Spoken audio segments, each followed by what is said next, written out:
One of the first things I want to do is we're going to go over to the grinder pump over here. Hello? One of the first things I want to do though is go over real quick to the grinder pump. We're going to trigger the alarm so you all know what it sounds like and show you how to shut it off. We're doing this so if your alarm goes off, when this whole system's up and running, it's going to send a signal to our guys, but we will ask you to please call the office. The emergency number, it works 24/7, 707-263-0119, and it's on your handout. You do have time when there is a wet well for our staff to get up here and see what's going on and make sure we don't have a spill. But you're not going to want to listen to this alarm going on forever. So I'm going to show you how to turn it off once you've made the call. So let's all go over and do that first and just... Okay. And the button is right here underneath. You can push that and turn it off. Would you do it again, please?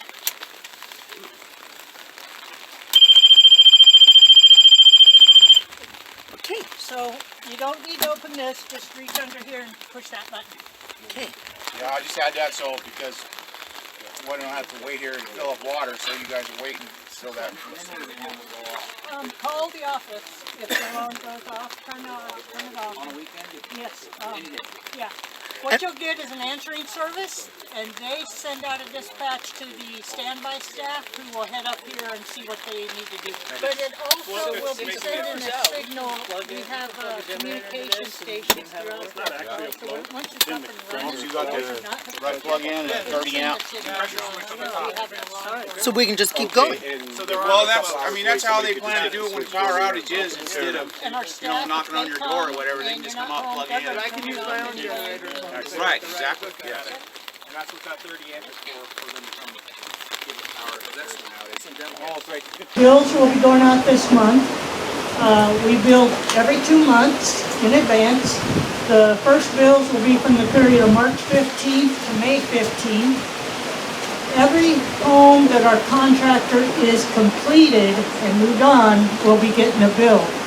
If you have not yet hooked up your electricity or your physical connection but the contractor is finished, you will be getting a bill, because once those wet wells, once those grinder pumps go in the ground, they start depreciating, and the terms of the grant are urgent need, meaning as soon as we're done, the billing starts. What if you're connected but they haven't put the grinder pump in, the actual grinder? If you don't have a grinder pump in yet, or if the contractor hasn't completed the setup, you're not going to get a bill until they are. So some of you will be getting a bill within the next week or two. Others will get them as you come online. But until the contractor is absolutely done at your house and moved on, you're not going to be getting billed. A portion of the monthly sewer bill goes into a reserve, and that's for us to replace your grinder pump. If it reaches the end of its useful life, if it fails, then we come in, we pull it out, and we put in a new one for you with that money. We will not be taking responsibility for misuse of the grinder pump. And the little handout that I gave you talks about what misuse is. No flushable wipes. I don't care how big they put flushable on the packaging. They are not flushable. They will destroy a sewer system. And that goes for any sewer system, not just the grinder pump. So, no rags, no grease, no oil. If you're cooking and you got a lot of oil, wipe out the pan with a paper towel and put it in the garbage before you rinse your dishes. Those kind of things. And it's typical of what you would do in a septic system anyway, which I know you've all been on, so I think you're all fully aware of this, but it's kind of treat it like you would your septic tank. If someone wants to pay their bill online, it tells you how.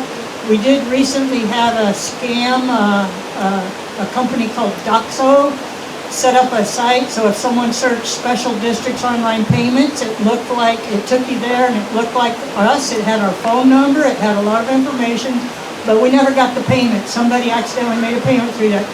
So we want to tell you, if you want to make an online payment, please only use this site. There's a new scam every day. It's getting harder and harder to stay on top of, but we just have to be careful. Because a sewer bill stays the same, some people prefer to pay it monthly. no problem. All you need is your account number, and you can send it in monthly. If you want to wait until the bi-monthly bill comes out, that's all fine. Delinquent bills that aren't paid for extended time will get rolled onto your property taxes once a year. We do that usually in about May or June, but you get plenty of notice beforehand. So that's how all sewer bills are handled in the county. Our emergency number, and I'm going to say it again, it's our main number. It's 707-263-0119. Works 24 hours a day, 7 days a week. Some people get the answering service and hang up and say it didn't work. Give the answering service the information that they require. They dispatch directly to the standby staff that handles this area, and someone will be up here.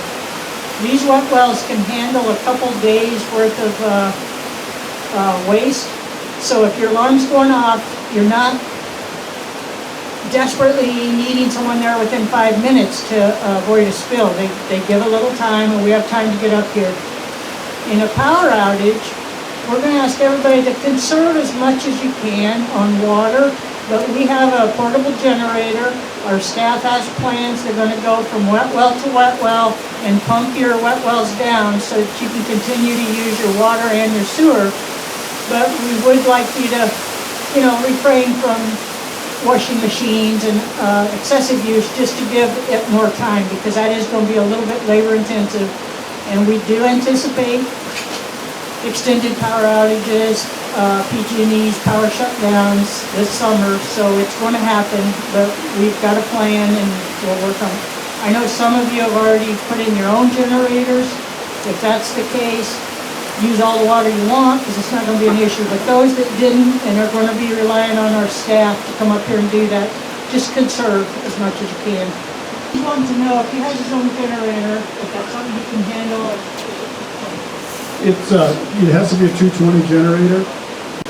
So there should be a cut sheet with each one of those that tells you the exact size generator, the hookup and everything.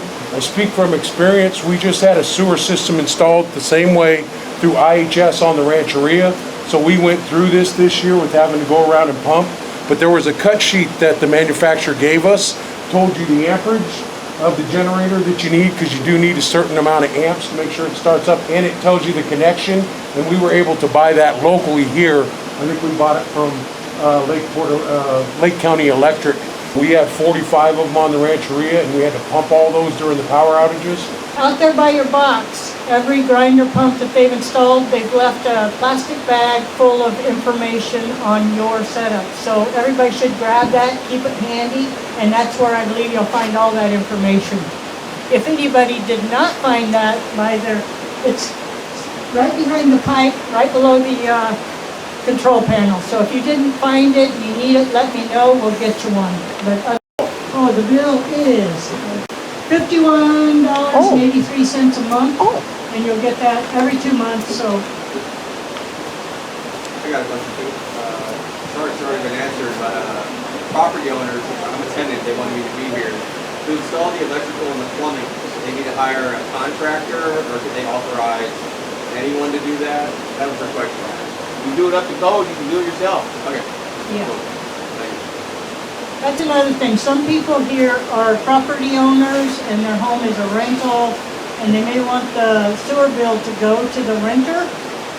Sewer bills always stay with the property, so if your renter doesn't pay, it's still the responsibility of the property owner. But we do have a form that you fill out as the property owner and the renter saying, this is where I authorize the bills to go, and I understand if they don't pay, it's my responsibility.